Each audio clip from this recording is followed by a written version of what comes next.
friends, welcome to Sheila's 5 Stars Kitchen. இன்னைக்கு நம்ம கிச்சன்ல என்ன பார்க்க போறோம்னா chicken chilli மசாலா பார்க்க போறோம். chicken chilli மசாலா ரொம்ப கிறிஸ்பியா நல்ல டேஸ்டா இருக்கும். இது எப்படி செய்யலாம்னு வாங்க பார்க்கலாம். அதுக்கு முன்னாடி நம்ம சேனலை சப்ஸ்கிரைப் பண்ணி வெச்சுக்கோங்க. கூடவே இருக்கிற பெல் ஐகானை பிரஸ் பண்ணி வெச்சுக்கோங்க. Thank you friends.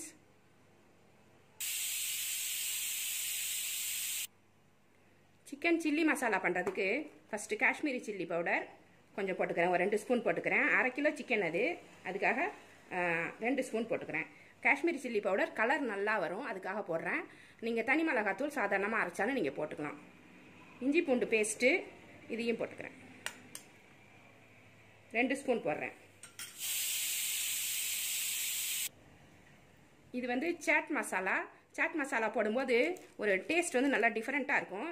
இதுல ஒரு 2 ஸ்பூன் போட்டுக்கறேன். கொஞ்சமா போட்டுக்கோங்க. அடுத்தது கார்ன்ஃப்ளவர் எடுத்துர்க்கேன். கார்ன்ஃப்ளவர்ல நமக்கு தேவையான அளவு போட்டுக்குங்க. அது வந்து ஒரு பைண்டிங்காக தான் இத போடுறோம். அதனால கொஞ்சம் அதிகமாவே போடலாம். நான் ஒரு 3 ஸ்பூன் போடுறேன்.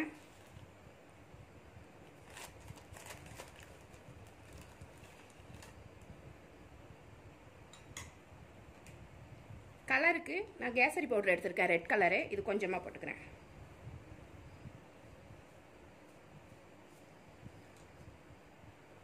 உப்பு தேவையான அளவு. சாட் மசாலாவில் கொஞ்சம் உப்பு இருக்கும். அதனால அதையும் சேர்த்து கணக்கு பண்ணி தான் நம்ம போட்டுக்கணும். கொஞ்சமா ஃபர்ஸ்ட் நான் போட்டுக்கிறேன். ஒரு 1.5 ஸ்பூன் கிட்ட போட்டுக்கிறேன் நான். இந்த சாட் மசாலாவில் கொஞ்சமா உப்பு டேஸ்ட் இருக்கும் அதுல. அடுத்தது ஒரு முட்டையை இதுல உடைச்சு ஊத்திக்கலாம்.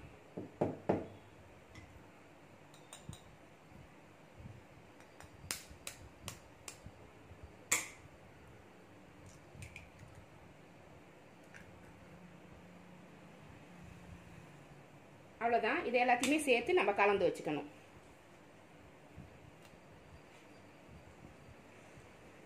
கொஞ்சமா தண்ணி ஊத்தி கலக்கிக்கோங்க. பேஸ்ட் மாதிரி கலக்கிக்கோங்க.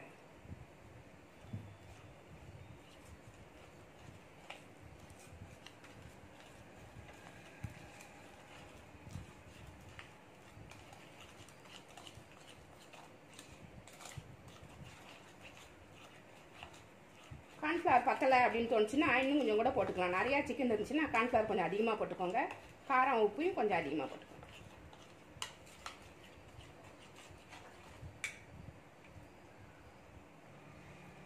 இப்போ இந்த மசாலாவெல்லாம் கலந்தாச்சு. இதில் நம்ம கழுவி வச்சிருந்த சிக்கனை இதில் போடுறேன்.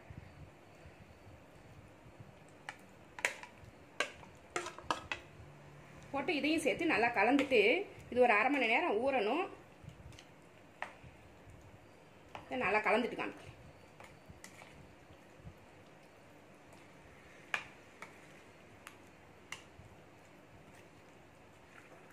கலந்து ஃப்ரீசர்ல வச்சிருங்க.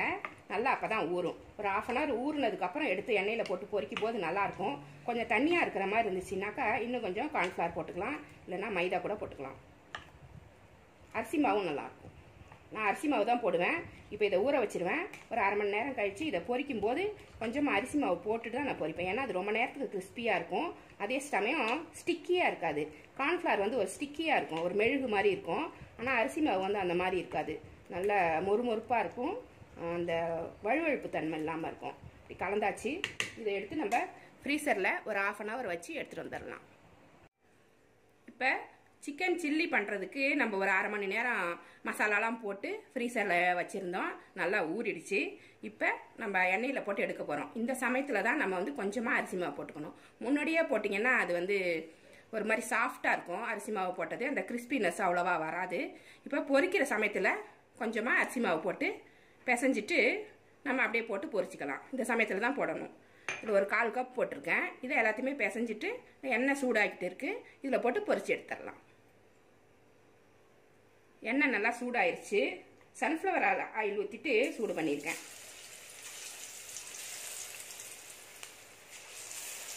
கொஞ்சமாக போட்டுக்கோங்க.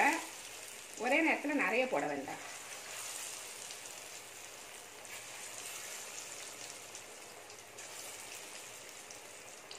போதும். அரைச்ச மாதிரி போடாமல் கொஞ்சம் கேப் இருந்துச்சுனாக்கா நல்லா கிறிஸ்பியாக வேகும்.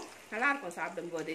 இப்போ அது மாதிரி லாஸ்ட்டில் பொரிக்க போகும்போது தான் அந்த அரிசி மாவை சேருங்க. அப்போ தான் வந்து அந்த கிறிஸ்பினஸ் நல்லாயிருக்கும். டேஸ்ட்டும் நல்லாயிருக்கும்.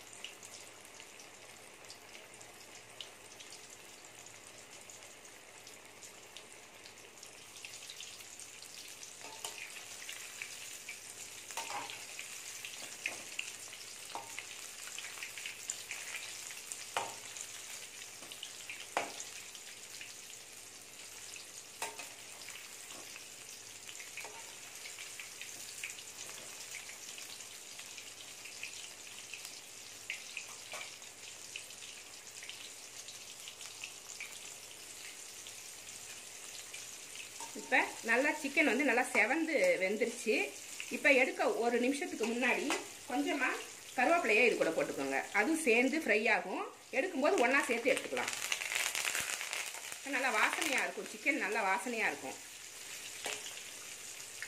இந்த கருவேப்பிலை நல்லா கொஞ்சம் கிறிஸ்பி ஆகணும். அப்போ நம்ம அள்ளி எடுத்துக்கலாம்.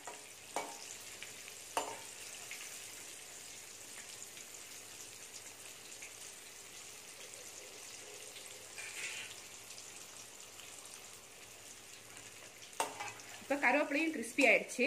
இப்போ சிக்கன் சில்லி ரெடி ஆயிடுச்சு. நம்ம இதை ஒரு பிளேட்டில் எடுத்து வச்சிடலாம்.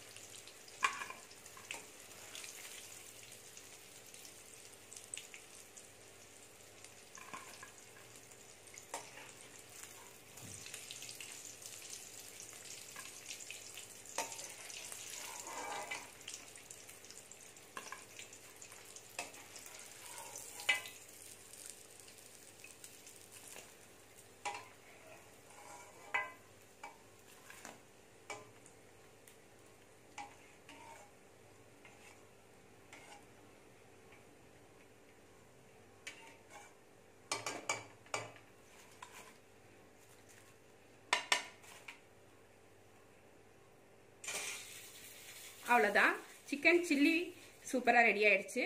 இது மாதிரி உங்கள் வீட்டில் நீங்களும் செஞ்சு பாருங்கள். இந்த கிறிஸ்பினஸ் போகவே போகாது. ஒரு 1 hour 2 hour வரைக்கும் அப்படியே இருக்கும். இது மாதிரியே பொரிச்சு நீங்களும் டேஸ்ட் பண்ணி பாருங்கள். ரொம்ப சூப்பராக இருக்கும். இந்த ரெசிபி பிடிச்சிருந்தா என்னோட சேனலை சப்ஸ்கிரைப் பண்ணி வச்சுக்கோங்க. கூடவே இருக்கிற பெல் ஐக்கானையும் ப்ரெஸ் பண்ணி வச்சுக்கோங்க. Thank you friends.